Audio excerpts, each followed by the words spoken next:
मध्यमाम् अस्मदाचार्यपर्यन्तां वन्दे गुरुपरम्पराम् श्रुतिस्मृतिपुराणानाम् आलयं करुणालयं नमामि भगवत्पाद शङ्करं लोकशङ्करं शङ्करं शङ्कराचार्यं केशवं बादरायणं सूत्रभाष्यकृतौ वन्दे भगवन्तौ पुनः पुनः गुकारस्वन्दकारो वै ऋकारस्तन्निवर्तकः अन्धकारनिरोधित्वात् गुरुरित्यभिधीयते ईश्वरो गुरुरात्मेति मूर्तिभेदविभागिने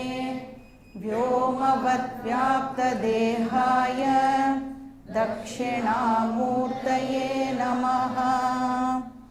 ॐ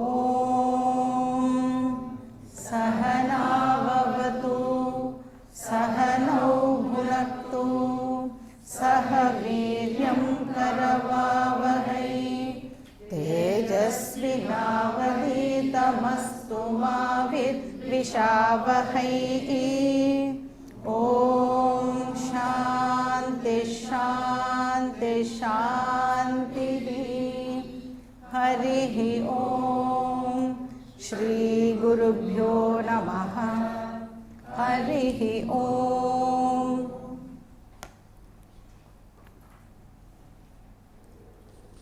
ஸோ நம்ம கேம்புக்கு என்ன படிக்க வந்திருக்கோமோ அந்த டெக்ஸ்ட் இப்போ நம்ம ஸ்டார்ட் பண்ண போகிறோம்.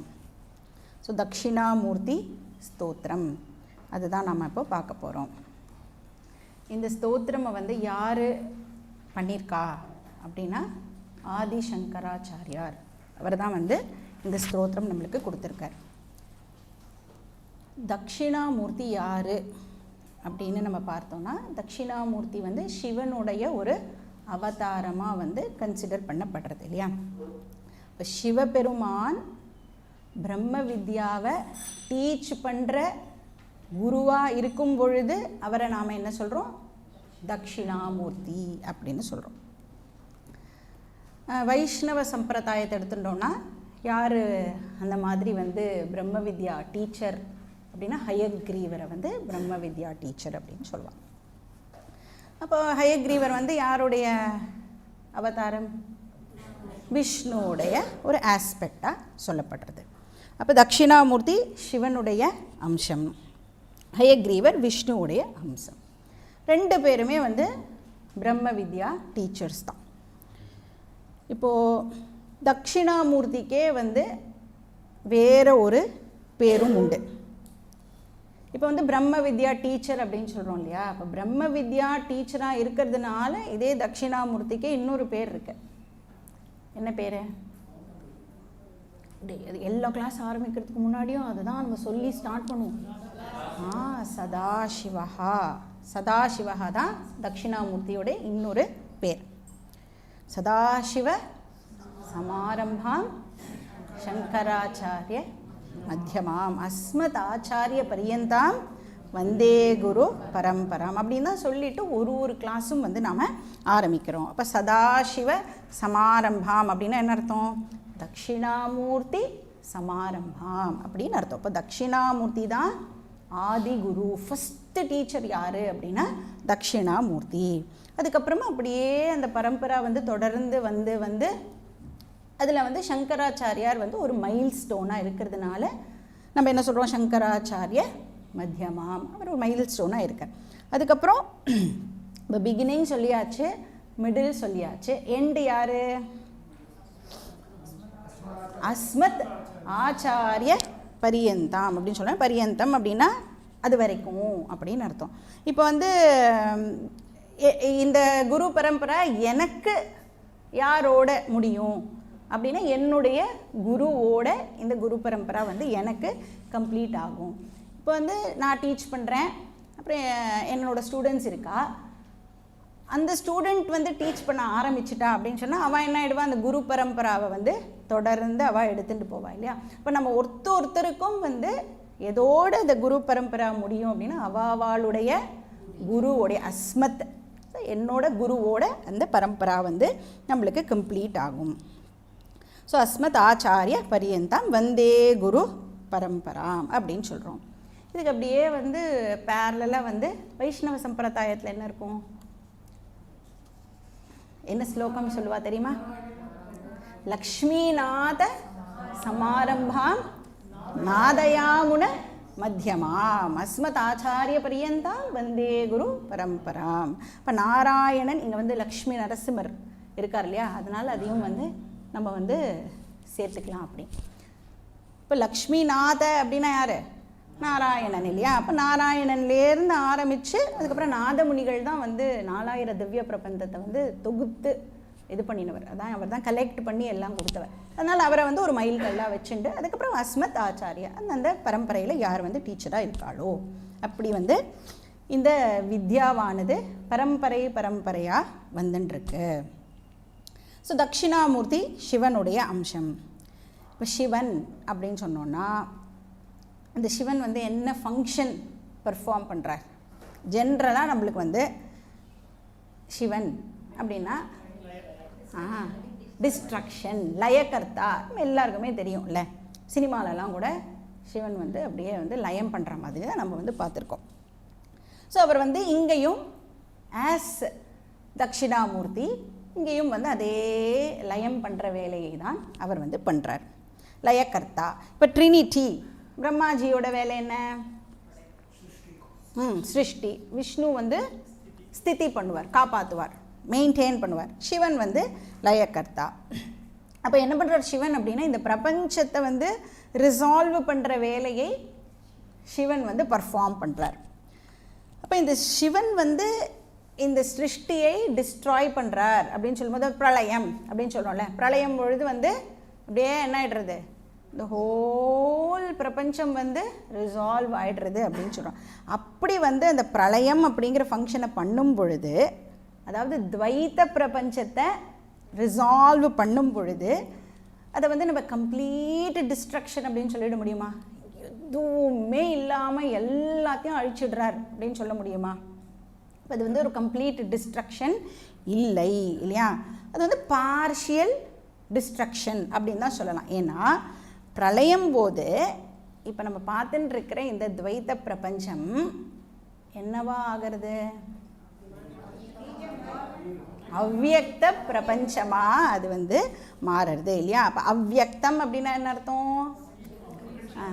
பொட்டென்ஷியல் ஃபார்ம், வெளி தோற்றத்திற்கு வராத நிலை அப்படின்னு நாம் படிச்சிருக்கோம். இப்போ வந்து டுவாலிட்டி அப்பவும் இருக்கும் இல்லையா. சம்சாரம் அப்பவும் இருக்கும். ஏன்னா மறுபடியும் என்ன ஆகிறது, பிரம்மாஜி வந்து வெளி தோற்றத்திற்கு வராத சிருஷ்டியை வெளி தோற்றத்திற்கு கொண்டு வருவார் இல்லையா. அப்போ அது கூட சேர்ந்து எதுவும் வருது, நம்மளோட ப்ராப்ளம்ஸும் சிருஷ்டியோட கூட சேர்ந்தே வருது இல்லையா. அதனால வந்து சிவன் வந்து என்ன பண்ணுறார் அப்படின்னா ஆபேட்சிக நாசம், பார்ஷியல் நாசம், அதுதான் வந்து சிவன் பண்ணுற வேலை. ஏன்னா வந்து எல்லாம் அழிஞ்சாலும் ஒன்று மட்டும் கண்டினியூஸாக இருந்துகிட்டே இருக்குது. என்னது அப்படின்னா நம்மளுடைய சம்சாரா ப்ராப்ளம். ஜென்மா டு ஜென்மா, சிருஷ்டி டு சிருஷ்டி தொடர்ந்து வந்துட்டே இருக்குது. அப்போ வந்து அதுக்கு அந்த பார்ஷியலாக அவர் டிஸ்ட்ரக்ட் பண்ணுறதுனால ஆபேட்சிக நாசம் அப்படின்னு சொல்கிறோம். இப்போ இந்த சம்சார ப்ராப்ளம் எதனால் ஏற்படுறது? அஜ்ஞானம் தான் வந்து சம்சாராக்கு காரணமாக இருக்கு இல்லையா. அந்த அஜ்ஞானம் அழியாத காரணத்தினால சம்சாரமும் வந்து தொடர்ந்து அப்படியே பிரவாகமாக வந்துட்டே இருக்கு. அப்போ அன்மேனிஃபெஸ்ட் ஃபார்மில் அது கண்டினியூ ஆகிறது.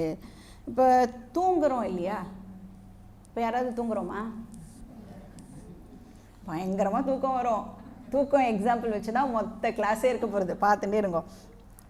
இப்போ வந்து தூங்கும் பொழுது என்ன ஆகிறது, துவைத்த பிரபஞ்சம் வந்து ரிசால்வ் ஆகிடுறது, வெளி தோற்றத்திற்கு வராத நிலைக்கு சிருஷ்டி வந்து போய்டுறது இல்லையா. ஆனால் அஜ்ஞானம்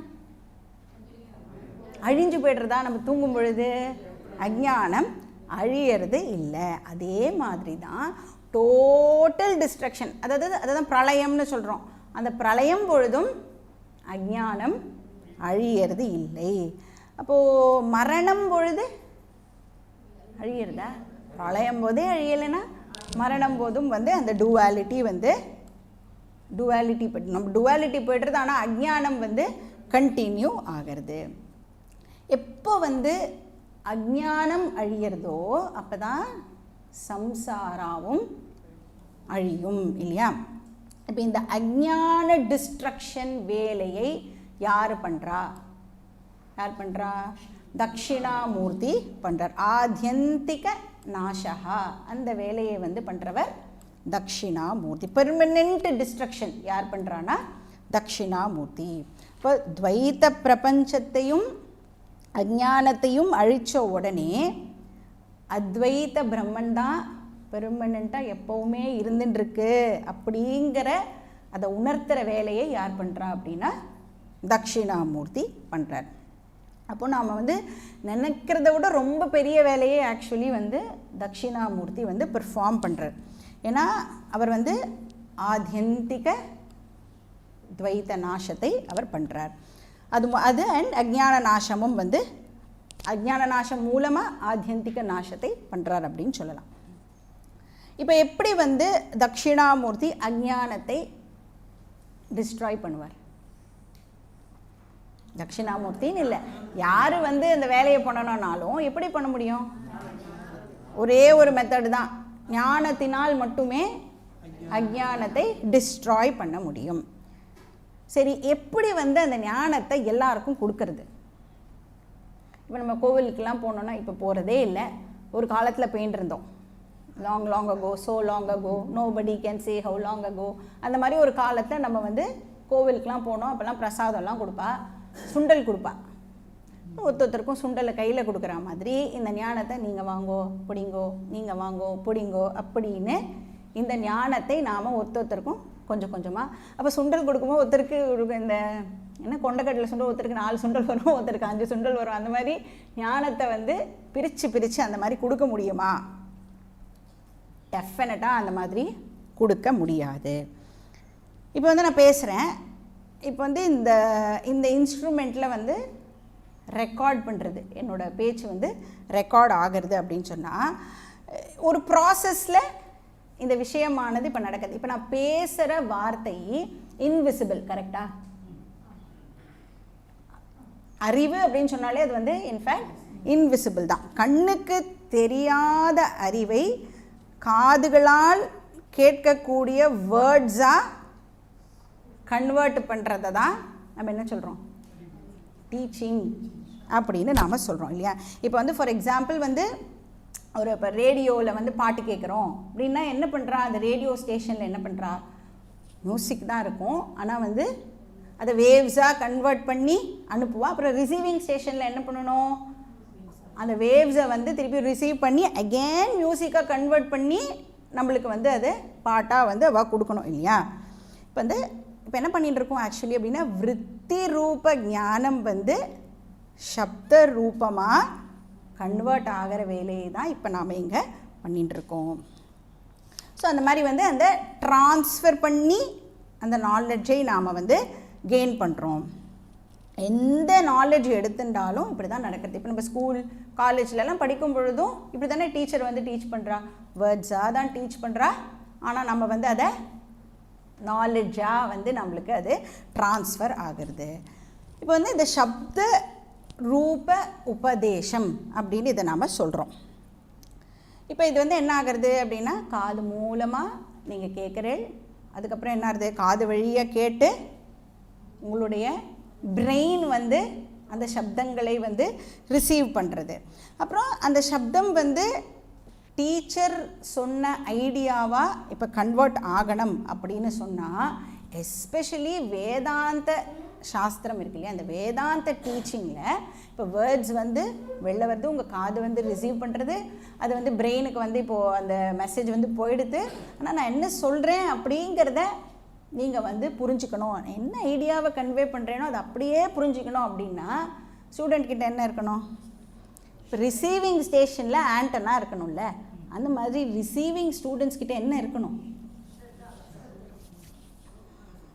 ஸ்ரத்தா, அப்புறம் சாதன சதுஷ்டய சம்பத்தி அப்படிங்கிற ஆண்டனா நம்மக்கிட்ட இருந்தால் தான் என்னாகும்? அந்த கன்வர்ஷன் ஆனது நம்மளுக்கு நடக்கும்.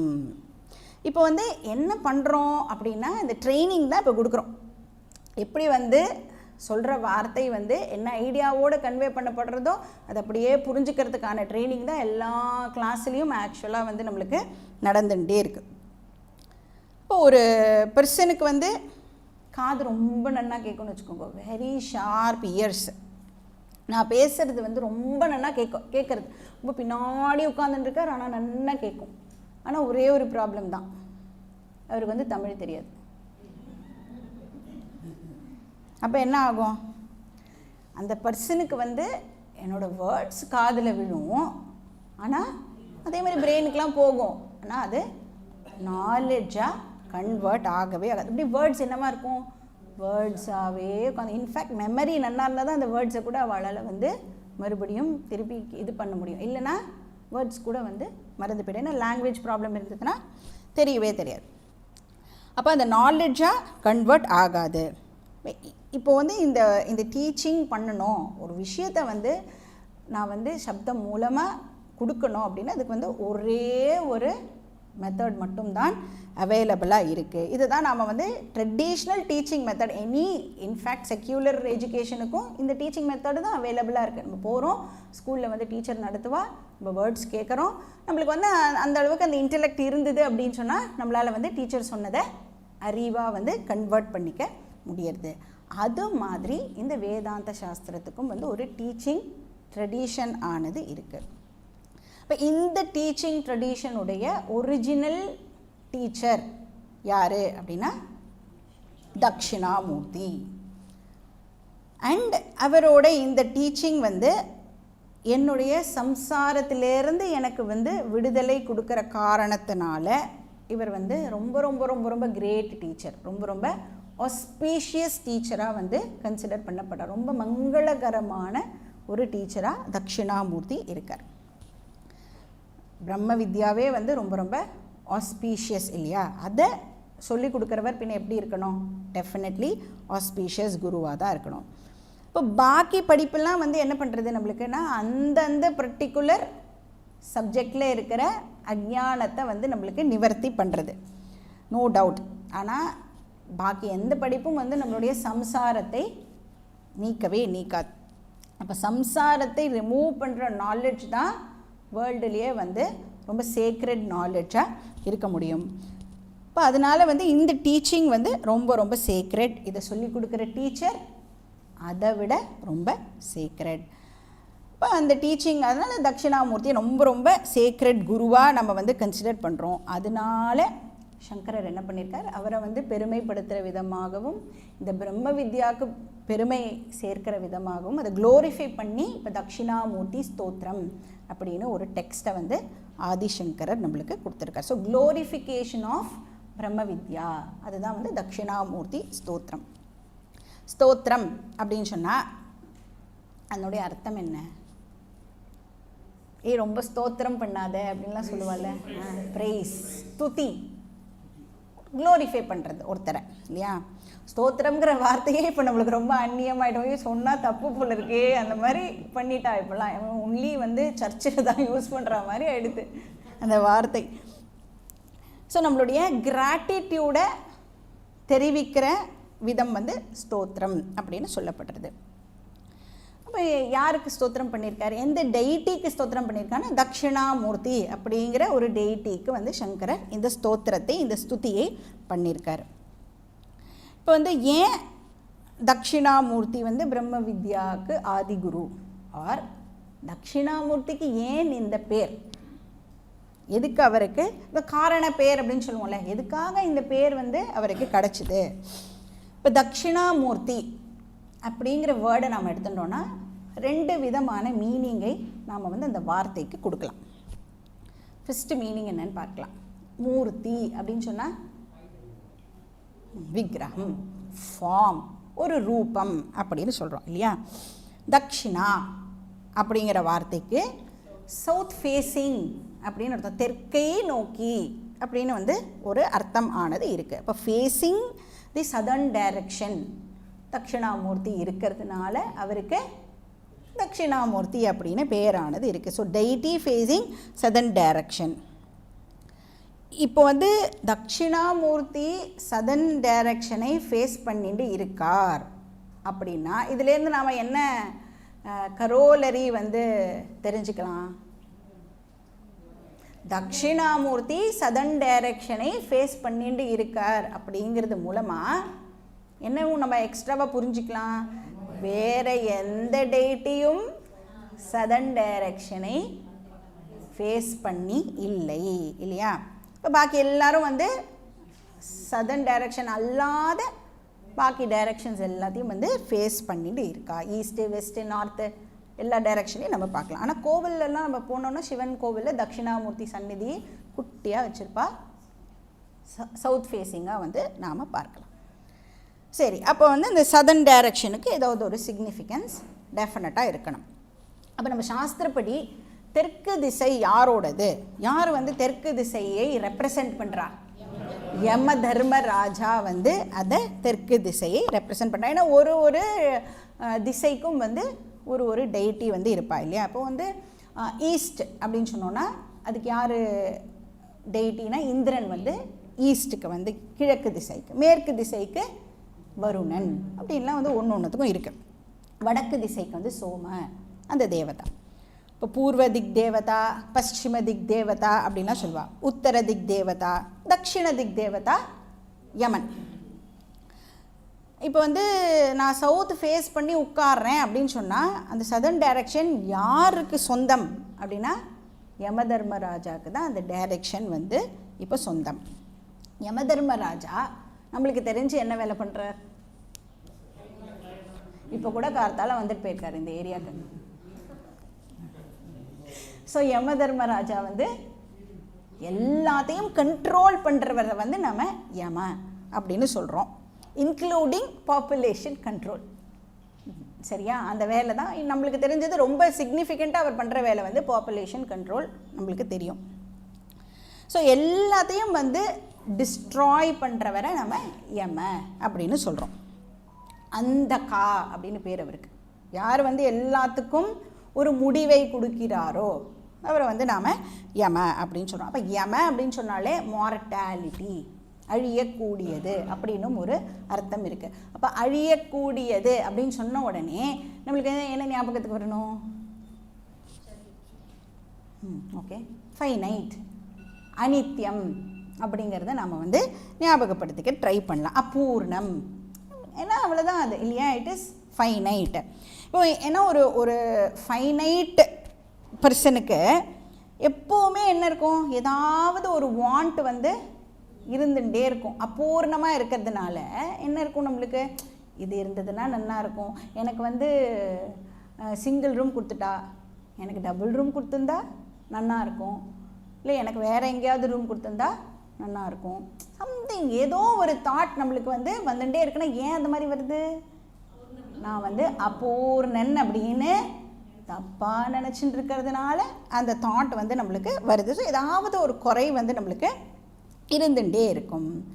அதனால அந்த குறை வந்து இருந்துகிட்டே இருக்கிறதுனால எதையும் நம்மளால் வந்து தவிர்க்க முடியாது. அப்படின்னா பயத்தையும் வந்து நம்மளால் வந்து தவிர்க்க முடியாது. இப்போ இந்த ஆசை, அபூர்ணம், கோபம், குறை இதெல்லாமே வந்து இதெல்லாத்தையும் சேர்த்து தான் நம்ம ஒரு வார்த்தை சொல்கிறோம். என்ன வார்த்தை சொல்கிறோம்? சம்சாரம் அப்படின்னு ஒரு வார்த்தையை நாம் சொல்கிறோம். அண்ட் இன் ஜென்ரல் நம்ம பார்த்தாலுமே சவுத் டைரக்ஷனை ஃபேஸ் பண்ணணுன்னா எல்லாருக்கும் பயம். யமன் வந்து நம்மளை கூட்டிகிட்டு போயிடுவான். அதுவும் ரொம்ப ஆர்த்தடாக்ஸ் ஃபேமிலியிலலாம் வந்து தெற்க பார்த்து எதையுமே பண்ண விட மாட்டான். குருஜிலாம் வந்தால் கூட குருஜி ஆக்சுவலாக சவுத் ஃபேஸிங் தான் உட்காரணும். குருஜியே சொல்லுவோம், குருஜி நீங்கள் வந்து சவுத் ஃபேஸிங்காலாம் உட்காரக்கூடாது, கிழக்க பார்த்து உட்காருங்கன்னு சொல்லுவாள். அவருக்கே அந்த நிலைமை. ஸோ அந்த மாதிரி ரொம்ப பயம்.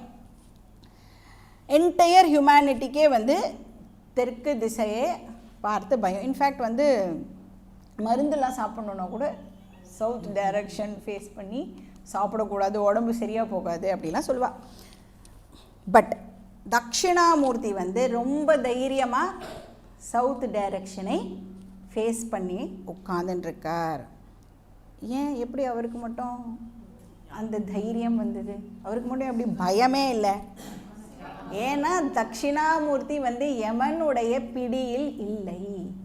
அதனால் அவர் வந்து தைரியமாக சவுத்தை ஃபேஸ் பண்ணி உட்காந்துட்டுருக்கார். அதாவது டைமால் தட்சிணாமூர்த்தியை ஒன்றுமே பண்ண முடியாது, அஃபெக்டே பண்ணாது டைம் தட்சிணாமூர்த்தியை. ஸோ காலத்தை வென்றதுனால தட்சிணாமூர்த்தியை வந்து சவுத் டைரெக்ஷனில் இருக்கார். அதனால அவருக்கு இன்னொரு பேர் என்னென்னா மிருத்யுஞ்சயா. அதுவும் வந்து தட்சிணாமூர்த்திக்கு ஒரு பேர். இப்போ வந்து யாருக்காவது வீட்டில் வந்து ரொம்ப உடம்பு முடியல, அப்புறம் ஏதாவது மரண பயம்லாம் இருந்ததுன்னா என்ன பண்ண சொல்லுவா? உடனே ஒரு மிருத்யுஞ்சய ஹோமம் ஒன்று பண்ணிட்டோன்னா எல்லாம் சரியாக போயிடும் அப்படின்னு சொல்லுவாள்ல. ஏன்னா மிருத்யுஞ்சயனா மிருத்யுவை வென்றவர். அதனால் ஸோ தெற்கு திசையை ஃபேஸ் பண்ணி உட்கார்ந்துட்டுருக்கிறது மூலமாக தட்சிணாமூர்த்தி இன்டைரக்டாக நம்மளுக்கு என்ன சொல்கிறார்? நான் மிருத்யுவை ஜெயிச்சுட்டேன் அப்படிங்கிற மெசேஜை நம்மளுக்கு இன்டைரக்டாக கன்வே பண்ணுறார். அப்போ யாருக்கெல்லாம் மிருத்யுவை ஜெயிக்கணும்னு ஆசை இருக்கோ அவா என்கிட்ட வாங்கோ அப்படின்னு தட்சிணாமூர்த்தி சொல்கிறார். ஸோ அதனால தான் வந்து மார்க்கண்டேய கதை இருக்குல்ல புராணத்தில், அதுவே வந்து யாருக்கெல்லாம் வந்து மிருத்யுவை ஜெயிக்கணுமோ அவெல்லாம் வந்து சிவனை வந்து துதிக்கணும் அப்படிங்கிறது இன்டைரக்டாக என்ன சொல்லப்படுறது அப்படின்னா, என்கிட்ட வாங்கணும்னா என்ன அர்த்தம்? என்கிட்ட வந்தேன்னா நான் உன்னை கிளாஸுக்கு அனுப்பிடுவேன் அப்படின்னு இன்டைரக்டாக வந்து சிவன் வந்து சொல்கிறார். ஏன்னா மார்க்கண்டேயனுக்கு வந்து ரொம்ப குறைவான ஆயுள் தான் இருந்தது இல்லையா. அப்போ யமதர்மராஜா வந்து வந்துட்டார். அப்போ போய் சிவனை ஆலிங்கனம் பண்ணிக்கிறது மூலமாக அவருக்கு வந்து சிரஞ்சீவியாக இருக்கார் இல்லையா, அவருக்கு வந்து எதுவுமே ஆகிறது இல்லை. அப்படின்னா என்ன அர்த்தம்? சிவனை போய் நம்ம எல்லாம் ஆலிங்கனம் பண்ணினா நம்மளுக்கு வந்து அப்படியே இந்த உடம்போடையே அப்படியே கண்டினியூஸாக இருப்போமா அப்படின்னா அப்படி கிடையாது. நம்மளுக்கு வேதாந்தா ஞானமானது எப்படியாவது சிவன் வந்து ஏதாவது ஒரு டீச்சர்கிட்ட அமுச்சு நம்மளை வந்து படிக்க வச்சுருவார். அதுதான் வந்து அதனுடைய விஷயம். ஸோ மிருத்யு ஜய ஆர் மிருத்யுஞ்சய அப்படிங்கிறதுக்கு இன்னொரு பேர் வந்து சந்திரசேகர அப்படின்னும் வந்து அவருக்கு பேர். அதனால தான் வந்து மார்க்கண்டேய மகரிஷி வந்து சந்திரசேகர ஸ்தோத்திரம் அப்படின்னு ஒன்று பண்ணியிருக்கார். சந்திரசேகர அப்படின்னா என்ன அர்த்தம்னா, யார் வந்து தன்னுடைய தலையில் சந்திரனை வச்சுருக்காரோ அதுதான் சந்திரசேகர. அதாவது ஒரு ஆபரணமாக, ஒரு என்ன சொல்கிறது, ஒரு அலங்காரமாக வந்து சந்திரனை வந்து வச்சுருக்கார். இப்போ சந்திரன் அது வந்து எதை குறிக்கிறது அப்படின்னு பார்த்தோன்னா கால தத்துவத்தை இந்த சந்திரன் வந்து குறிக்கிறதுன்னு சொல்லலாம். இப்போ திதி, வாரம், நாள், கிழமை அதெல்லாம் வந்து சந்திரனை பேஸ் பண்ணி நம்ம பண்ணுறோம் இல்லையா. பௌர்ணமி, அமாவாசை இதெல்லாம் வருது. ஸோ காலத்தை குறிக்கிற ஒரு சிம்பிளாக வந்து இந்த நிலவு வந்து இருக்குது. அப்போ நிலவையே வந்து ஆபரணமாக வச்சுருக்கார் அப்படின்னு சொன்னால் என்ன அர்த்தம்? அந்த டைமையே வந்து தன்னுடைய கண்ட்ரோலில் வச்சுருக்கார் அப்படின்னு அர்த்தம். இப்போ யாரெல்லாம் வந்து அவரை வர்ஷிப் பண்ணுறோமோ அவளும் வந்து ஆப்வியஸாக வந்து காலத்தை வென்றவர்களாக கருதப்படுகிறார்கள். அதுதான் வந்து மார்க்கண்டேயன் எக்ஸாம்பிள். ஸோ தட்சிணாமூர்த்தியை நாம் வந்து வர்ஷிப் பண்ணி எல்லாம் அர்த்தம்லாம் புரிஞ்சுட்டோம் அப்படின்னு சொன்னால் நாமளும் என்ன ஆகிடுவோம்? காலத்தை வென்றவர்களாக நாமும் ஆகிடுவோம். ஆனால் அப்படி வந்து நம்ம காலத்தை வெல்லணும்னா அதுக்கு ஒரே ஒரு மெத்தட் தான் இருக்குது. என்ன மெத்தட் இருக்குது? ஞானம்ங்கிற ஒரே ஒரு மெத்தட் தான் இருக்குது. நம்மளுக்கு பிடிக்கிறதோ பிடிக்கலையோ, கால் வலியோ, முட்டி வலியோ, முதுகு வலியோ உட்காந்து கேட்டு தான் ஆகணும். நான் பேசுகிறது பிடிச்சிருக்கோ பிடிக்கலையோ கேட்டு தான் ஆகணும். அதனால் தட்சிணாமூர்த்தி அப்படிங்கிறதுக்கு யார் வந்து தெற்கு திசையை நோக்கி உட்கார்ந்துருக்காரோ இப்படின்னு ஒரு அர்த்தம். இப்போ அவர் வந்து மரணத்தை வென்றவர், அது வந்து ஒரு அர்த்தமாகிறதா. ரெண்டாவது வந்து இப்போ இந்த தட்சிணாமூர்த்தின்ற வார்த்தையை விதவிதமாக பிரித்தோன்னா வேறு வேறு மீனிங் வருது. ஃபஸ்ட்டு எப்படி பிரிச்சிருக்கோன்னா தட்சிணா ப்ளஸ் மூர்த்தி அப்படின்னு பிரிச்சுருக்கோமா. இப்போ எப்படி பிரிக்கணும் அப்படின்னா தக்ஷிண ப்ளஸ் அமூர்த்தி அப்படின்னு பிரித்தோன்னா வேறு ஒரு மீனிங் வந்து நம்மளுக்கு கிடைக்கும். தக்ஷிண அப்படின்னு சொன்னோன்னா எக்ஸ்பர்ட் அப்படின்னு அர்த்தம், ஸ்கில்டு அப்படின்னு அர்த்தம். தமிழில் சொல்லணும்னா சாமர்த்தியம் மிக்கவர் அப்படின்னு சொல்லணும், ரொம்ப சமர்த்தர் அப்படின்னு சொல்லுவோம் இல்லையா. எந்த விஷயத்தை எடுத்தாலும் அதை வந்து ரொம்ப நன்னா பண்ணக்கூடியவர், அது வந்து தக்ஷிண அப்படிங்கிறதுக்கு ஒரு அர்த்தம். இப்போ எதில் எக்ஸ்பர்ட்னா தட்சிணாமூர்த்தி ஆப்வியஸாக வந்து சிருஷ்டி ஸ்திதி லயம் எல்லாத்துலேயும் வந்து அவர் எக்ஸ்பர்ட். அது மட்டும் இல்லை, பிரம்ம வித்யா குருவா he is an expert in communication. இவ்வளோ பியூட்டிஃபுல்லாக கம்யூனிகேட் பண்ணக்கூடியவர். அதாவது எதை வந்து சாதாரணமாக கம்யூனிகேட்டே பண்ண முடியாதோ அதை கம்யூனிகேட் பண்ணக்கூடியவர் வந்து தக்ஷிணாமூர்த்தி. ஸோ தக்ஷிணஹனா சமர்த்தஹா, சாமர்த்தியம் மிக்கவர். அமூர்த்தினா மூர்த்தினா ஃபார்ம்னு சொன்னோம், அமூர்த்தினா ஃபார்ம்லெஸ், ரூபம் அற்றவர், ரூபரஹிதா அரூபஹா அப்படின்னு சொல்லலாம். அப்போ வந்து ரியலி அவர் வந்து ஃபார்ம்லெஸ்ஸாக இருந்தால் அப்போ எதுக்கு அவருக்கு ஒரு ஃபார்ம் கொடுத்துருக்கோம்? சவுத் ஃபேஸிங் அப்படின்லாம் வேற சொல்லி ஒரு ஃபார்ம் ஏன் கொடுக்குறோம் அப்படின்னா, அப்போ தானே வந்து நம்மளால் வந்து பூஜை கீஜெல்லாம் நீங்கள் தானே சொன்னேன், அவரை பூஜை பண்ணினா காலத்தை வென்றவர்கள் ஆகிவிடலாம். எங்கே பூஜை பண்ணுறது? ஃபார்ம்லெஸ்ஸுக்கு என்னால் எப்படி பூஜை பண்ண முடியும்? ஏதாவது ஒரு ஃபார்மில் அந்த ஃபார்ம்லெஸ்ஸை இன்வோக் பண்ணினா தான் நம்மளால் வந்து பூஜை அது மாதிரி ஏதாவது ஒரு விஷயம் பண்ண முடியும். ஸோ லிங்கமாக நாம் வந்து அதை கன்சிடர் பண்ணுறோம். ஸோ வந்து இப்போது மேக்ஸ்லலாம் நம்ம வந்து அல்ஜீப்ராலாம் என்ன பண்ணுவோம், ஆன்சர் ஏதோ ஒன்று வரும், அதுக்கு முன்னாடி என்ன வச்சுருப்போம், ஒரு எக்ஸ், என்னென்னு எனக்கு தெரியாது, அதனால் என்ன பண்ணுவேன், எக்ஸுன்னு வச்சு எல்லா ஃபார்முலாலாம் போட்டு அதுக்கப்புறம் அது எக்ஸ் என்னன்னு கண்டுபிடிப்போம். அந்த மாதிரி ஒரு ஃபார்ம் இப்போ வச்சுக்கோ, அதுக்கப்புறம் அது ரியலி ஃபார்ம்லெஸ் அப்படிங்கிறத உனக்கு பின்னாடி புரிய வரும். ஸோ ஒரு பூஜை பண்ணுறதுக்காகவோ ஆர் மெடிடேஷன் பர்பஸுக்காகவோ தட்சிணாமூர்த்திக்கு வந்து ஒரு ஃபார்ம் ஆனது கொடுக்கப்பட்டிருக்கு. பட் உண்மையாக வந்து தட்சிணாமூர்த்தி இஸ் ஃபார்ம்லெஸ். அது மட்டும் இல்லை, அவர் வந்து மேல் காடா ஃபீமேல் காடா?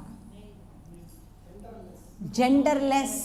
நீங்கள் தட்சிணாமூர்த்தியை ரொம்ப கிட்டக்க போய் பார்த்தேள் அப்படின்னா 2 அம்சமும் இருக்கும் தட்சிணாமூர்த்திக்கு. ஒரு சைடு வந்து ஃபெமினைனாக இருக்கும், இன்னொரு சைடு வந்து மேல் விஷயமாக இருக்கும்.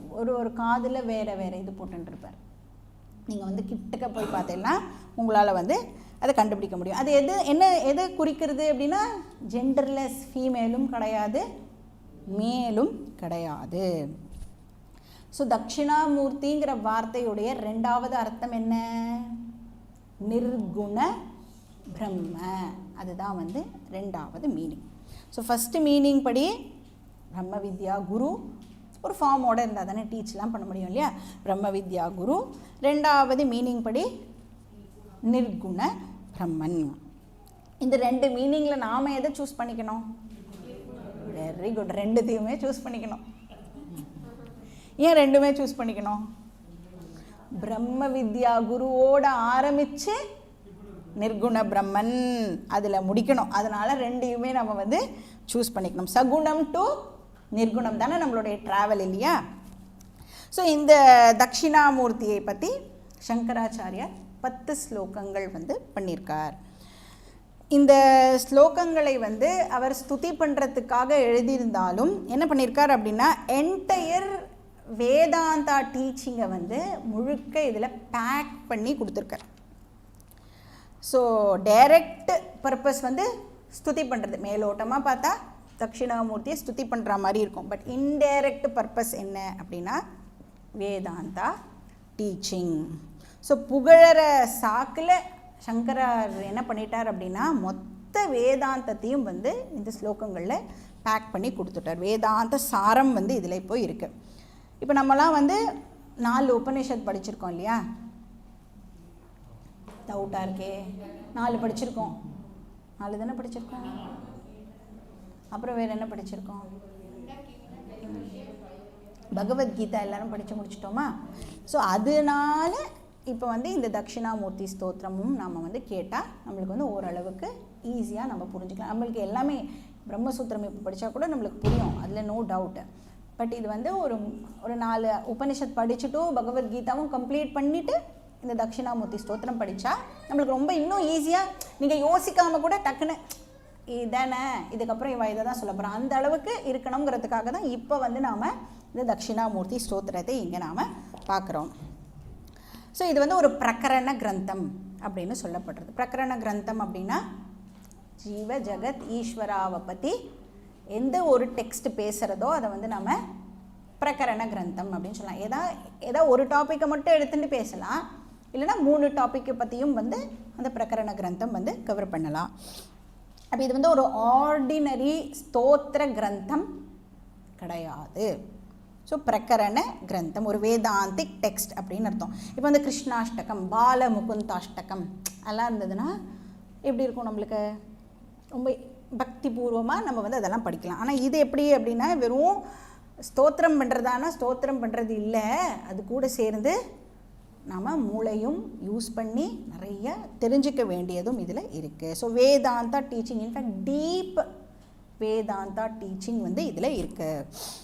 இப்போ இந்த ஸ்தோத்திரத்துக்கு சங்கராச்சாரியாரோட டிசைபிள் சுரேஸ்வராச்சாரியார் அவர் வந்து கமெண்டரி எழுதியிருக்கார். இப்போ ஏதாவது ஒன்று பண்ணான்னா பாஷ்யம், சங்கரரே நிறைய பாஷ்யம்லாம் எழுதியிருக்காரு இல்லையா, அந்த மாதிரி சங்கரருடைய இந்த ஒர்க்குக்கு அவருடைய டிசைபிள் வந்து கமெண்ட்ரி பண்ணியிருக்கா. அது வந்து அவர் ஸ்லோகம் ஃபார்ம்லேயே வந்து கமெண்ட்ரி எழுதியிருக்கார்.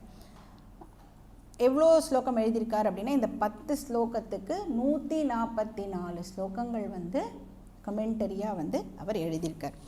அப்படின்னா இந்த ஸ்லோகத்தோட மீனிங் டெஃபினட்டாக அவ்வளோ டீப்பாக இருக்கிறதுனால தான் 144 ஸ்லோகம் வந்து எழுத முடிஞ்சிருக்கு.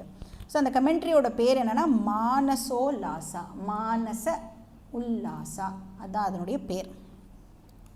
இப்போ நம்ம தட்சிணாமூர்த்தி ஸ்தோத்திரத்துக்கு முன்னாடி சில தியான ஸ்லோகங்கள் இருக்கு இல்லையா, மௌன வியாக்கியா அப்படின்னு ஆரம்பிக்கிறதுல அதெல்லாம் வந்து இந்த மானச உல்லாசாலேருந்து எடுக்கப்பட்ட ஸ்லோகங்கள் தான். இப்போ வந்து நம்ம கீதா படிக்கிறோம், கீதாவுக்கு முன்னாடி கீதா தியான ஸ்லோகம்னு இருக்குல்ல, அதுவும் வந்து கிருஷ்ணரே சொன்னதா,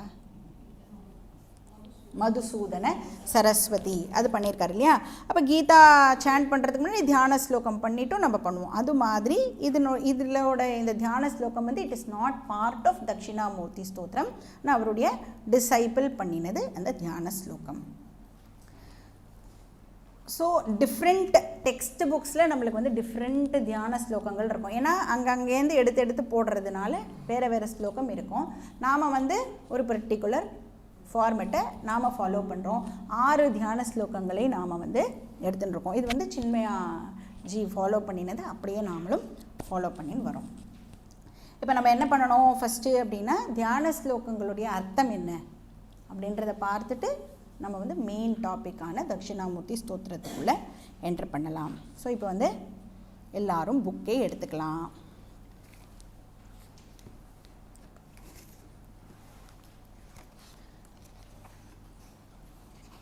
பேஜ் நம்பர் 4. ஸோ மொத்தம் 6 தியான ஸ்லோகங்கள் இருக்கா? எஸ், 6 தியான ஸ்லோகங்கள். நான் சொல்கிறேன், ரிப்பீட் பண்ணுவோம். மௌன வியாக்கியா பிரகடித பர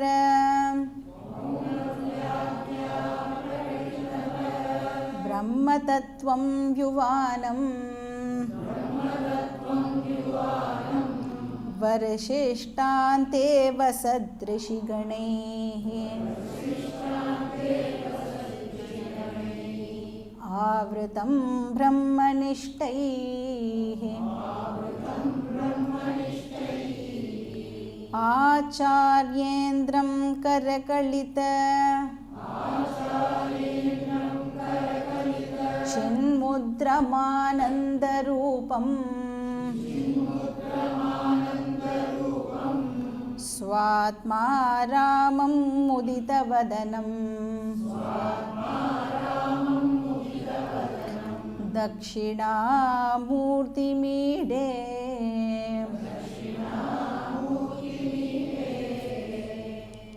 ஸோ இந்த தியான ஸ்லோகம் மானச உல்லாசம் அப்படிங்கிற அந்த கமெண்ட்ரி ஒர்க்லேருந்து எடுக்கப்பட்டது. ஸோ என்னோட டீச்சர் வந்து சுரேஸ்வராச்சாரியார் அப்படின்னு பார்த்தோம். ஸோ தட்சிணாமூர்த்திக்கு தன்னுடைய நமஸ்காரங்களை வந்து இந்த ஸ்லோகம் மூலமாக தெரிவிக்கிறார். ஈடே அப்படின்னா நமாமி அப்படின்னு அர்த்தம். நமஸ்கரோமி, நான் நமஸ்காரம் செய்கிறேன். பாக்கி எல்லா வார்த்தைகளும் வந்து பகவானை பற்றின ஸ்துதி இந்த ஸ்லோகத்தில். ஸோ இந்த பகவானுடைய ப்ரைமரி க்ளோரி என்ன அப்படின்னு பார்த்தோன்னா, தட்சிணாமூர்த்தியோட ப்ரைமரி க்ளோரி என்னன்னா மௌனவியாக்கியா பிரகட்டித பர பிரம்ம தத்துவம். இதுதான் வந்து ப்ரைமரி க்ளோரி. இப்போ தட்சிணாமூர்த்தி வந்து பிரம்ம வித்யா குரு, டீச்சர் அப்படின்னு சொல்கிறோம் இல்லையா, வேதாந்தா டீச்சர். ஸோ நிறைய பேருக்கு வந்து இப்போ கிளாஸு அப்படிலாம் சொன்னாலே வந்து பிடிக்க மாட்டேங்கிறது. நோட்ஸ்லாம் எழுதணும்னு சொன்னால் நிறைய பேர், பாதி பேர் அதனாலே நம்ம கிளாஸுக்கு வரமாட்டா. நீங்கள் வந்து கிளாஸுன்னு சொல்கிறீங்க, டிஸ்கோர்ஸ்னு சொல்லுங்கோ. டிஸ்கோர்ஸ்லாம் இதை சொல்லவே முடியாது, லெக்சர் அப்படின்லாம் சொல்லவே முடியாது. இது வந்து இட்ஸ் அ கிளாஸ். எப்படி போய் ஸ்கூலில் அட்டென்ட் பண்ணுறோமோ அதே மாதிரி தான் இங்கேயும் வந்து நாம் அட்டென்ட் பண்ணுறோம். நம்ம வந்து ஸ்கூலுக்கெலாம் பிடிச்சலாம் போயிருப்போமான்னு, வீட்டிலேருந்து எப்படியோ துரத்தி விட்ருவாள்ல, அந்த மாதிரி நாமளே வந்து இங்கே வந்து உட்காந்து தான் ஆகணும். இன்றைக்கி பண்ணலைன்னா என்றைக்கோ ஒரு நாள் இது பண்ணணும்ல. இப்போ தெரிஞ்சிடுத்து, இப்போ நம்மளுக்கு தெரிஞ்சிடுத்து அப்படின்னா பிடிக்கிறதோ பிடிக்கலையோ வந்து இதில் நாம் உட்காந்துடணும். ஏன்னா நம்மளுக்கு வந்து ஃபிசிக்ஸு கெமிஸ்ட்ரியெலாம் நோட்ஸ் எழுதுவோம். இதில் என்ன இருக்குது நோட்ஸ் எழுதுறதுக்கு அப்படின்னு கேட்கலாம். ஆனால் இதுலேயும் நிறையா நம்மளுக்கு நோட்ஸ் எழுதுறதுக்கு விஷயங்கள் இருக்குது. எப்படி ஸ்கூல் படிப்பு படிக்கிறோமோ அதே மாதிரி கஷ்டப்பட்டு தான் இதையும் படித்து ஆகணும். அண்ட் இதனுடைய சப்ஜெக்ட் மேட்டர் வந்து ரொம்ப ரொம்ப ரொம்ப ரொம்ப சூக்ஷ்மமாக இருக்குது. அப்புறம் ரொம்ப ரொம்ப சேக்ரெட் சப்ஜெக்ட் மேட்டராகவும் இது இருக்குது.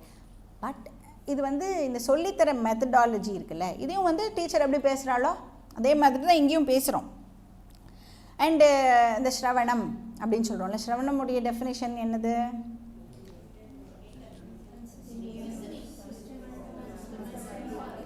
ஒன் 15 days கிளாஸ் இல்லைன்னா உடனே எல்லாருக்கும் வந்து டெஃபினேஷன் மறந்து போயிடுது. அதனால தான் லீவ் விடாமல் கிளாஸ் வைக்கிறோம். So consistent systematic study of scriptures for a length of time under a teacher அப்படின்னு நாம் படிச்சிருக்கோம் இல்லையா. அது மாதிரி சிஸ்டமேட்டிக்காக கன்சிஸ்டண்ட்டாக நாம் வந்து இந்த பாடத்தை கேட்கணும். இப்போ ஸ்கூலுக்கு போகிறோன்னு வச்சுக்கோங்களேன், நான் ஒரு நாள் போய் 4th standardல தமிழ் கிளாஸ் அட்டென்ட் பண்ணுவேன். நெக்ஸ்ட் டே நான் போய் 8th standardல மேக்ஸ் அட்டென்ட் பண்ணுவேன். ஃபர்ஸ்ட் ஆஃப் ஆல் நம்மளால் பண்ண முடியுமா? அந்த மாதிரி எப்படி பண்ண முடியும்? விடவே மாட்டா டீச்சர், விடவே மாட்டா இல்லை, உள்ளேயே விட மாட்டா. 4th standardனா 4th standardல தான் படிக்கணும். அந்த மாதிரி இங்கே நம்ம எத்தனை பேர் பண்ணுறோம்? ஒரு நாள் வந்து இஷ்டம்னா கீதா கிளாஸ் வருவேன். அதுக்கப்புறம் வந்து ஒரு 15 days கழிஞ்சு திருஷ்யமா ஓகே சும்மா நடுவில் ஜாயின் பண்ணலாம் அப்படின்னு பண்ணுவோம். அதுக்கப்புறம் வந்து கேம்பா இதெல்லாம் நான் நிறைய பார்த்துட்டேன்ப்பா அந்த மாதிரி விடுவோம் இல்லையா. அந்த மாதிரி இந்த விஷயத்தை படிக்க முடியாது. எல்கேஜி அப்புறம் யூகேஜிக்கு அப்புறம் 1st standard அந்த மாதிரி தான் இப்போ சிஸ்டமேட்டிக்காக அப்படி தானே சிலபஸ் போட்டு. இன்ஃபேக்ட் இப்போ இங்கே வரத்துக்கு முன்னாடி ஒரு டெக்ஸ்ட் ஐடென்டிஃபை பண்ணி போடுறோம் அப்படின்னா யூஜிசி சிலபஸோட வந்து பயங்கரமாக பிளானிங்லாம் நடக்கிறதுங்க. உங்களுக்கு தெரியுமா தெரியாதான்னு தெரியல. அந்த அளவுக்கு வந்து ப்ரிப்பேர் பண்ணி ஈஸியாக இருக்கணும் நம்மளுக்கு புரியறதுக்கு அப்படின்னு சிலபஸ் எல்லாம் ஃபார்முலேட் பண்ணி பண்ணுறோம். அதனால் வந்து இந்த டீச்சிங் வந்து டெஃபினட்டாக ஒரு different method of teaching. So ஒரு நாளைக்கு வந்து நான் இந்த விஷயத்தை கேட்பேன், அடுத்த நாள் எனக்கு வந்து அப்படியே மிஸ்டிக்காக அப்படியே புரிஞ்சுடணும் எனக்கு. ஒரு ஏதாவது ஒரு மிஸ்டிக் எக்ஸ்பீரியன்ஸ் எனக்கு வந்து என்ன ஆத்ம எக்ஸ்பீரியன்ஸ் எல்லாம் எனக்கு ஏதாவது கிடைக்குமா அப்படின்னா அந்த மாதிரி விஷயம்லாம் இங்கே ஒன்றுமே கிடையவே கிடையாது. ஃப்ளாஷி எக்ஸ்பீரியன்ஸை எக்ஸ்பெக்ட் பண்ணிட்டு யாராவது வந்திருக்கோம் அப்படின்னா வெரி வெரி சாரி. இப்போ இங்கே என்ன பண்ணிட்டு இருக்கோம் அப்படின்னா இதுக்கு முன்னாடி நிறைய கேட்டிருக்கோம் இல்லையா. இப்போ இங்கே வரத்துக்கு முன்னாடி நம்ம உபனிஷத் கேட்டிருக்கோம், கீதா கேட்டிருக்கோம், இதெல்லாம் கேட்டிருக்கோம்னா நம்மளுக்கு என்ன இருக்கும், நம்மளுடைய அறிவில் வந்து லேயர்ஸ் ஆஃப் அண்டர்ஸ்டாண்டிங் ஆல்ரெடி இப்போ வந்து இம்ப்ரிண்ட் ஆகி இருக்கும். இப்போ தட்சிணாமூர்த்தி ஸ்தோத்திரம் கேட்குறதுனால என்ன ஆகும், மேலே இன்னொரு ஒரு லேயர் ஆஃப் அண்டர்ஸ்டாண்டிங் க்ரியேட் ஆக போகிறது. ஆர் ஆல்ரெடி கேட்டதில் ஏதாவது எனக்கு புரியாமல் இருந்ததுன்னா அந்த டவுட்ஸும் வந்து இதில் கிளாரிஃபை ஆகிறதுக்கு நிறைய சான்சஸும் வந்து இருக்குது. ஸோ பிரம்ம வித்யா குரு அப்படிங்கிறவரும் வந்து ஒரு ஸ்கூல் டீச்சர் மாதிரி தான். எப்படி வந்து இப்போ கிருஷ்ணர் வந்து அர்ஜுனனுக்கு சொல்லி கொடுத்தார் இல்லையா, அந்த மாதிரி அந்த நேரத்தில் கூட அந்த ரணகளம்னு சொல்லுவாள்ல, அந்த நேரத்தில் கூட வந்து என்ன பண்ணார் கிருஷ்ணர், சொல்கிறத கேளு, நான் என்ன சொல்கிறேனோ அதை கேளு, யூ ஹாவ் டு லிசன் அப்படின்னு சொல்லி அவர் வந்து டீச் பண்ணார். இன்ஃபேக்ட் சாப்டர்ஸ் ஆஃப்டர் சாப்டர்ஸ் மொத்தமாக சொல்லி கொடுத்துட்டே இருந்தார். அவர் நினச்சிருந்தா இப்படி வந்து இந்த கையாலெல்லாம் அப்படி நான் உன்னை தொடறேன், உனக்கு வந்து சண்டை போடணும் அப்படிங்கிறதுக்காக கிருஷ்ணர் நினச்சிருந்தா என்ன வேணால் பண்ணலாம் இல்லையா. இப்போ அர்ஜுனன் சண்டை போட்டு ஆகணும் அந்த நேரத்தில் அப்படின்னா என்ன வேணால் பண்ணிக்கலாமே. ஆனால் அறிவையும் கொடுத்து அது மூலமாக அவன் சொன்னான், என்ன சொன்னான், நான் வந்து எனக்கு புரிஞ்செடுத்து நீங்கள் சொன்னது அப்படின்னு இல்லையா. அந்த மாதிரி அந்த நேரத்தில் கூட நான் வந்து உனக்கு சொல்லி தான் கொடுப்பேன், நீ கேட்டு தான் ஆகணும் அப்படின்னு. அப்போ பிரகட்டித பர பிரம்ம தத்துவம், பிரகட்டனம் அப்படின்னா ரெவலேஷன், வெளிப்படுத்துதல் அப்படின்னு அர்த்தம். தெரியாததை தெரியப்படுத்துதல், throwing light upon a thing அப்படின்னு அர்த்தம். விளங்காததை விளங்க செய்தல்.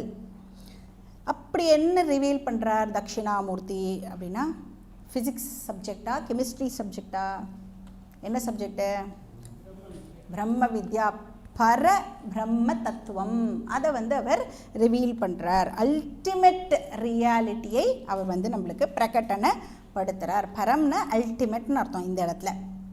பிரம்மன்கிறது இன்ஃபினிட் தத்துவம், தத்துவம்னா ரியாலிட்டி.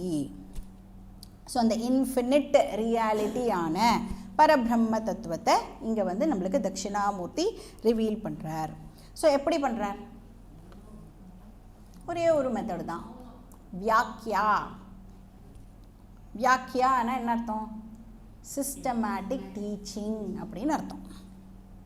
தலையில் தொட்டு தீட்சை கொடுத்த நயன தீட்சை ஸ்பர்ஷ தீட்சை அதெல்லாம் உண்டானா ஒன்றும் கிடையாது. நீ உட்காரு, ஒருத்தர் பேசுவா கேட்கணும். So systematic teaching. ஸோ அந்த வந்து இந்த நாலேஜ் வந்து ட்ரான்ஸ்ஃபர் பண்ணுறது மூலமாகத்தான் இது நம்மளுக்கு கிடைக்க போகிறது.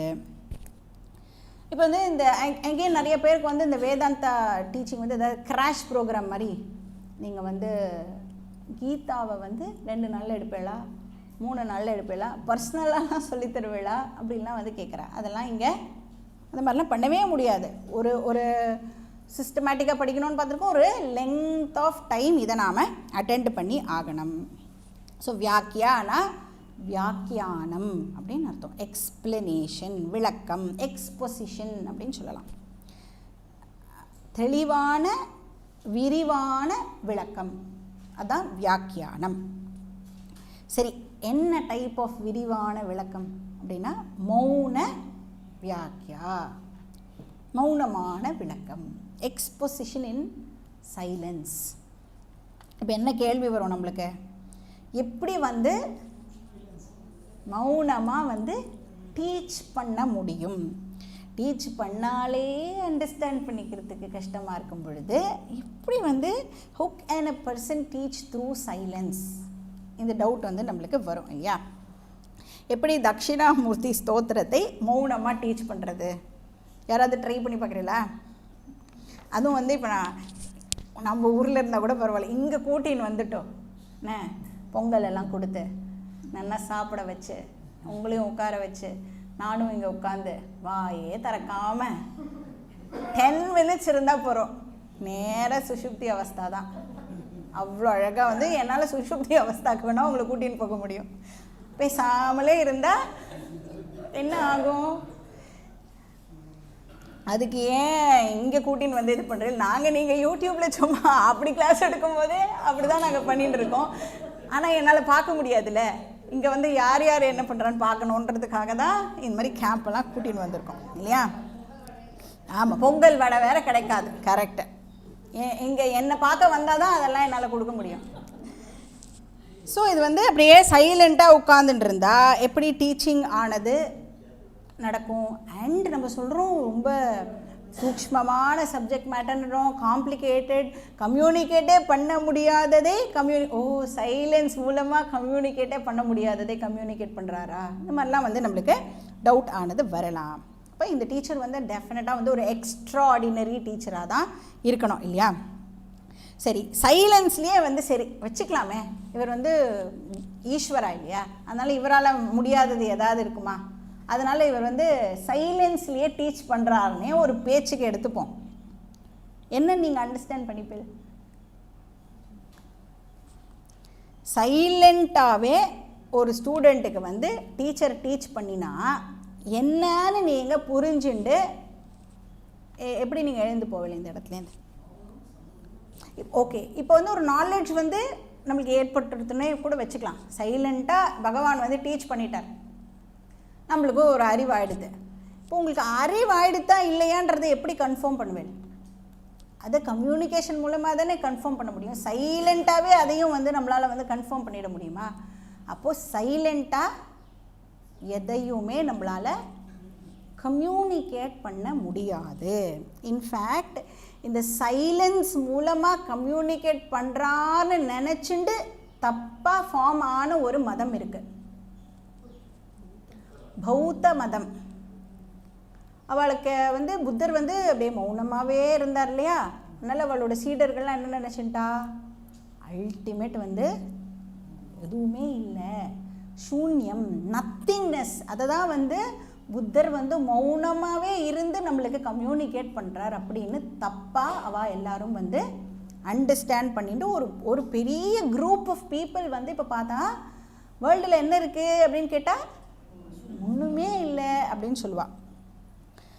அப்போ வந்து என்னோட அந்த விஷயத்தை வந்து கம்யூனிகேட் பண்ணணுன்னா சைலண்ட்டாக எந்த ஒரு விஷயத்தையும் கம்யூனிகேட் பண்ண முடியும். இப்போ சரி, நான் வந்து சும்மா இருக்கேன், சைலண்ட்டாக உட்காந்துட்டுருக்கேன் அப்படின்னா எதனால நான் வந்து சைலண்ட்டாக இருப்பேன்?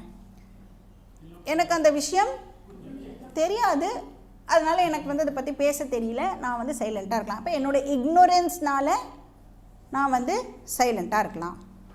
ஆர் எப்படி சொன்னாலும் பொங்கல்லாம் சாப்பிட்டு வந்திருக்கா, அவளுக்கு புரிய போகிறதில்லை, அதனால அவளுக்கு சொல்ல வேண்டாம் அப்படின்னு நினச்சிட்டும் வந்து சைலண்ட்டாக நான் உட்காந்துக்கலாம்.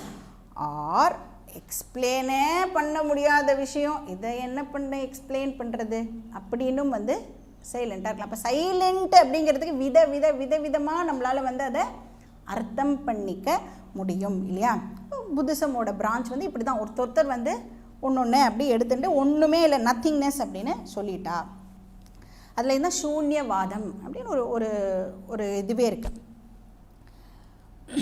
இப்போ வந்து நத்திங் அப்படின்னு சொல்கிறோம்ல, என்ன இருக்குது? இப்போ இங்கே வரும்போது ஃபஸ்ட்டு யார் வந்து இந்த ஹால்குள்ளே வந்தாலோ நீங்கள் வரும்போது என்ன சொல்லியிருப்பேன்? யாருமே இல்லை அப்படின்னு சொல்லிப்பேன். யாருமே இல்லைன்னு சொல்கிறதுக்கு யார் இருந்தா? யாரோ ஒருத்தர் இருக்கணும்ல. நத்திங் அப்படின்னு சொல்கிறதுக்கு கூட யாரோ ஒருத்தருக்கு இது பேசிக்காகவே தெரியறது. ஆனால் பாவம் ஒரு குரூப் வந்து நத்திங் அப்படின்னு சொல்லிட்டு இருக்கா. ஸோ இந்த மாதிரி சைலண்ட்டாக நம்ம வந்து கம்யூனிகேட் பண்ண ட்ரை பண்ணால் நிறைய கன்ஃபியூஷன்ஸ் தான் ஏற்படும். சைலண்ட்டாக ஃபர்ஸ்ட் ஆஃப் ஆல் எதையும் கம்யூனிகேட் பண்ண முடியாது. மௌனமாக எந்த டீச்சிங்கும் ஏற்படாது. அப்போது மௌன வியாக்கியா அப்படின்னா என்ன? மௌன அப்படின்னா இந்த இடத்துல என்ன அர்த்தம்னா இன்டைரக்ட், அதுதான் அர்த்தம். மறைமுகமாக. ஏன்னா பிரம்மனை வந்து டைரக்டாக நம்மளால் டிஸ்கிரைப் பண்ண முடியுமா அப்படின்னா நம்மளால் டிஸ்கிரைப் பண்ண முடியாது. ஏன்னா பிரம்மன் வந்து நிர்குணம். ஏதாவது ஒரு ஆட்ரிபியூட் அதுக்கு இருந்தால் தான் அந்த ஆட்ரிபியூட்டை வச்சு நம்மளால் வந்து எக்ஸ்பிளைன் பண்ண முடியும் இல்லையா. இப்போ வந்து ஒருத்தரை வந்து நான் கூப்பிடணும் அப்படின்னு சொன்னால், ஒரு ப்ளூ ஷர்ட் போட்டுருக்கிற பர்சனை, அங்கே ப்ளூ ஷர்ட் போட்டுன்னு உட்காந்துட்டுருக்காரு, அவரை கொஞ்சம் கூப்பிடுங்கோ அப்படின்னு நான் சொன்னேன். அப்போது ஏதாவது ஆட்ரிபியூட் இருந்தால் தான் விதவிதமாக டிஸ்கிரைப் பண்ணி நம்மளால் வந்து அதை பற்றி பேச முடியும். ஆனால் பிரம்மன் வந்து எப்படிப்பட்டது? நிர்குணம். இப்போ நான் வந்து சப்தம் யூஸ் பண்ணி ஒரு விஷயத்தை பேசணும் அப்படின்னா சப்த பிரவருத்தி நிமித்தானி அப்படின்னு சொல்லுவாங்க. அதுக்கு வந்து டிஸ்கிரைப் பண்ணுறதுக்கான கண்டிஷன்ஸ் இருந்தால் தான் நம்மளால் வந்து டிஸ்கிரைப் பண்ண முடியும். ஆனால் பிரம்மன் வந்து இந்த மாதிரி வந்து எந்த விதமான கண்டிஷன்ஸையும் சாட்டிஸ்ஃபை பண்ணாததுனால பிரம்மனை வந்து நம்மளால் எக்ஸ்பிளைனே பண்ண முடியாது. யதோ வாச்சோ நிவர்த்தந்தே வாச்சாம் அகோச்சரம். வாக்கினால் பிரம்மனை எக்ஸ்பிளைன் பண்ண முடியாது. பட் மனுஷனுக்கு வந்து ஒரு எக்ஸ்ட்ராடினரி பவர் வந்து இருக்குது.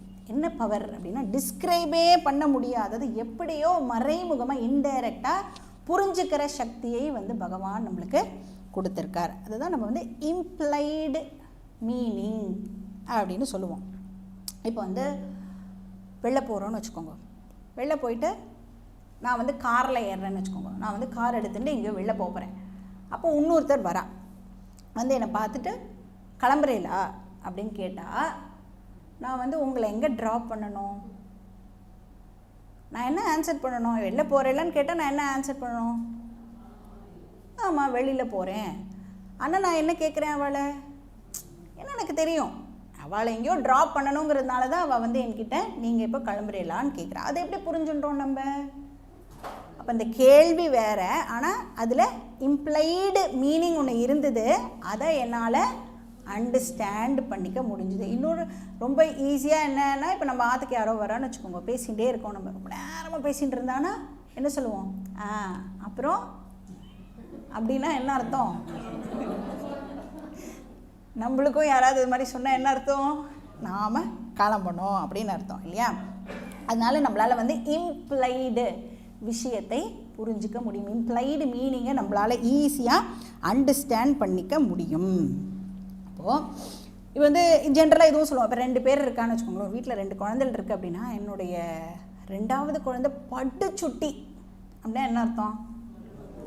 அதனால தான் ஒரு பழமொழியே சொல்லுவாள், மூத்தது மொழை இளையது காளை. அது மாதிரி அதுக்கு தான் வந்திருக்கு போல இருக்கு. ஸோ ஒன்று சொல்லிட்டோ ஒன்று வந்து நம்ம விட்டுட்டோம் அப்படின்னா நம்மளால் வந்து அது என்ன அப்படிங்கிறத புத்தி யூஸ் பண்ணி இம்ப்ளை பண்ணி நம்மளால் புரிஞ்சிக்க முடியும். மறைமுகமாக வெளிப்படுத்துறதுன்னு அர்த்தம் இல்லையா? இப்போ 2வது குழந்தை ரொம்ப சுட்டினா மறைமுகமாக என்ன இம்ப்ளை பண்ணுறோம்? முதல் குழந்தை அவ்வளோ சமத்து இல்லை அப்படிங்கிறத இம்ப்ளை பண்ணுறோம் இல்லையா? இப்போ வந்து அதை வந்து அதுக்கு பேர் என்னென்னா லக்ஷண விருத்தி அப்படின்னு பேர். இதுக்கு இம்ப்ளிகேஷன் மூலமாக புரிஞ்சுக்கிறது. ஸோ லக்ஷண விருத்தி அப்படின்னு பேர். இப்போ பிரம்மன் இருக்குது அப்படின்னு சொன்னால் பிரம்மன் வந்து ஒரு ஆப்ஜெக்டாக இல்லை. அப்போ அது என்னது?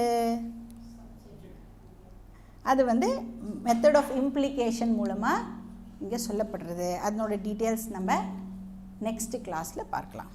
நீங்கள் வந்து அப்புறம் அப்படின்னு சொல்கிறதுக்கு முன்னாடி நான் வந்து கிளாஸை வந்து முடிச்சுடுறேன். ஓம் பூர்ணமத பூர்ணமிதம் பூர்ணாத் பூர்ணமுதச்யதே பூர்ணஸ்ய பூர்ணமாதாய பூர்ணமேவாவசிஷ்யதே. ஓம் சாந்தி சாந்தி சாந்தி. ஹரி ஓம். ஸ்ரீ குருப்யோ நமஹ. ஹரி ஓம். 15 minutes